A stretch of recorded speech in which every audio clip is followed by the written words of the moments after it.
Had a Case 580B roll into the shop once with a stack of papers under the seat and not one of them matched what was on the machine. If you are asking which Case 580B manual do I need, the answer starts with slowing down long enough to match the book to the loader. First, decide what job you are doing. An operator's manual is your day-to-day book, operating information, maintenance schedules, capacities, adjustments, and troubleshooting guidance.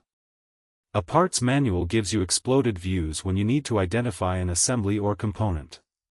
But for a repair or overhaul, reach for the service manual, the deep shop book with procedures, specifications, torque values, clearances, and diagrams. Now comes the part folks rush past. A Case 580B gas or diesel Construction King tractor loader can have a shuttle transmission or a hydro transmission. Those are separate operator manuals.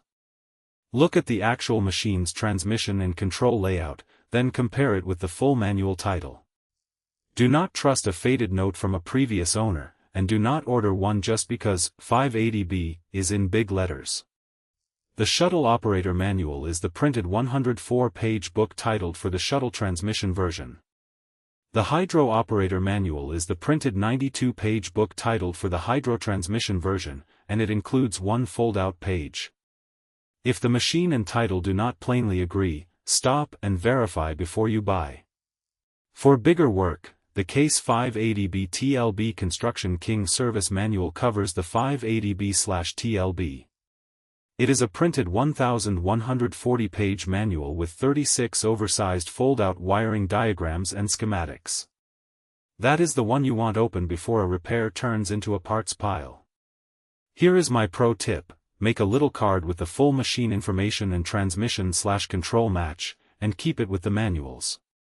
It saves the next fellow, and sometimes that next fellow is you, an awful lot of head scratching. For the full guide and the right Case 580B manuals, head over to the manual store. Link is below. Keep it matched, keep it clean, and I will see you in the next one.